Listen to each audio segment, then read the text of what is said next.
Game 7 is in the books, so is the first round of the NBA playoffs, and the Bulls have won. And I think this game was an excellent microcosm of the stuff I was talking about before this game started in my pregame video. This Nets team, you see the talent, you see the good plays, you see the good players, but they're just missing something. There's something there that they don't have that just holds them back. It seems like they're not getting everything that they need to get out of some of these guys. Joe Johnson, he's making $20 million a year. He's on a max contract, 6 years, $120 million, and he goes out there in an elimination game and scores 6 points on 14 shots. They should be getting more than that from Joe Johnson. Darren Williams, who played a pretty good game, they should be getting more than 7 assists from him, in my opinion. He's the point guard. He should be running the show, and he should find a way to get that number into double digits. And I'm not just hating on Darren Williams because I think he's a good player and I think he had a good game, but there just seems like there's this little something there that they're not getting from the talent that they have. And meanwhile, the Bulls, they're getting things out of sources that you wouldn't have thought. And, tonight I said I thought Carlos Boozer was going to have a big game in order for the Bulls to keep up if the Nets brought their offense. And to some degree, the Nets did bring their offense. I mean, Gerald Wallace, who has not had a great season, had a very good game. 19 points on 16 shots. He was good passing the ball. He was destructive off the dribble. He was destructive in transition. Brook Lopez had a solid game. Not great or anything, but it was a good Brook Lopez game. Like I said, D. Will played well. C.J. Watson did C.J. Watson things, I guess. So the Nets, in some ways, they did play well, and they played well enough to score over 90 points. So I thought Boozer was going to have to put the team on his back and score 30 points possibly, but Boozer was just Boozer. He played a solid game, but it was nothing special, and it was just good enough to justify him being a member of this team and not too much else.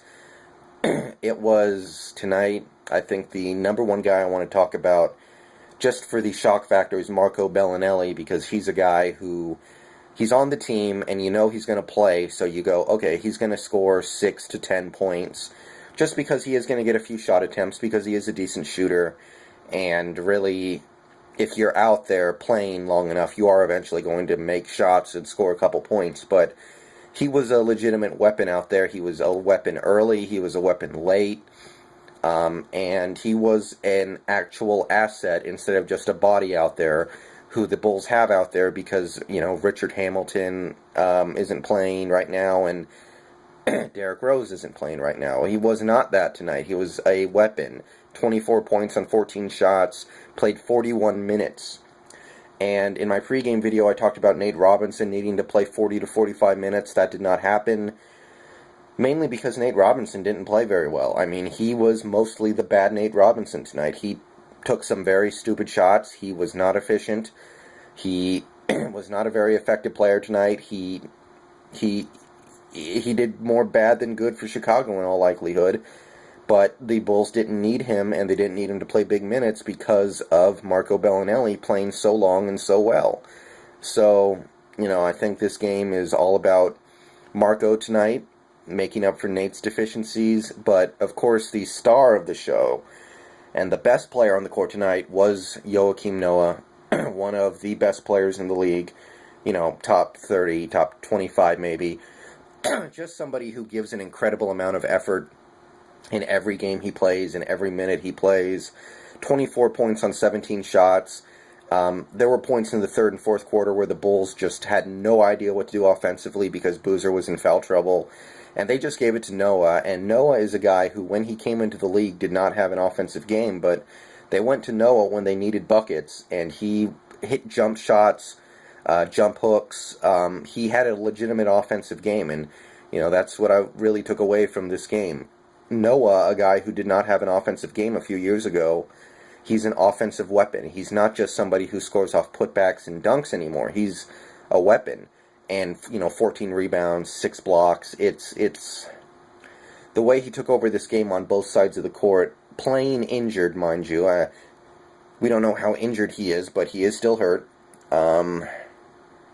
It's really incredible, and it gave me newfound respect for him. I know a lot of people hate him, but I gotta respect the effort he showed tonight, and he was the best player on the court. Really making up for Taj Gibson not having a good game. I mean, Taj Gibson basically didn't do much of anything, but yeah. So, round 1 is over. I'm going to throw out my round 2 predictions. I'm going to go the Heat beat the Bulls in 5.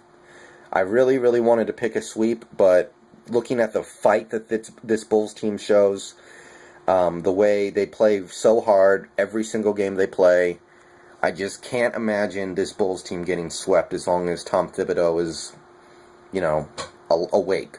So, I have the Heat in 5, but ultimately, the Heat are too good for this Bulls team. Also in the East, I have the Knicks and Pacers playing a fantastic series. I can't wait for that one, but I saw some things from the Knicks in the Boston series that scare me, that say maybe they are a little immature, maybe they're not, their shot selection isn't ready to be championship level yet. For the Knicks, I would say their best hope is that what happened in Game 6 in Boston humbled them to the point where they realize that nothing can be taken for granted.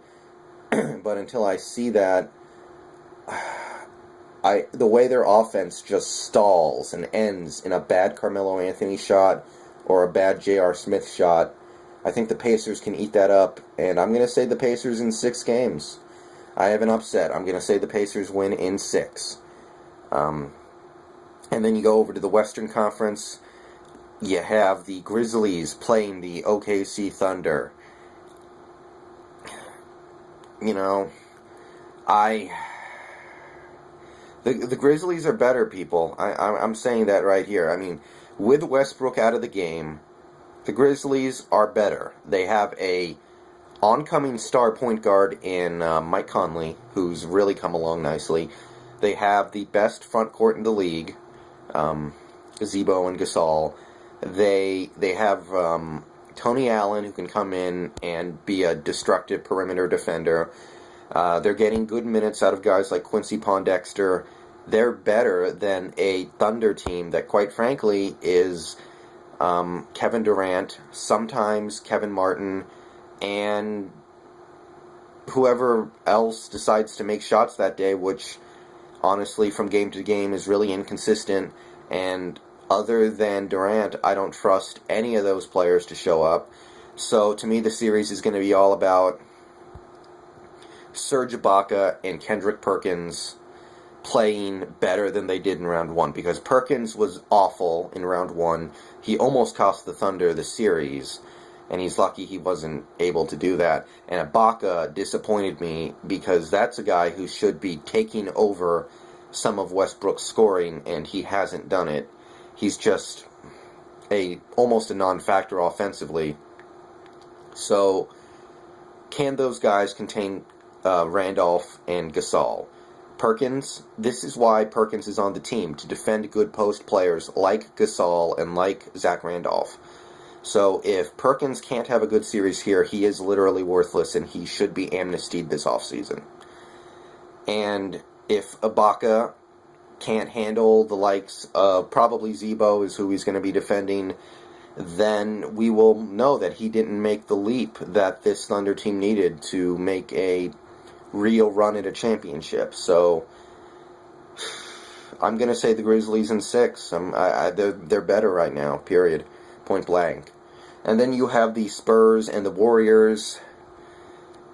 This Warriors team is a lot of fun. I love the way Stephen Curry plays. I love it when he gets hot. But this Spurs team, you saw it. The Warriors had many opportunities in this series to really put away the Nuggets and really put a stamp on their series.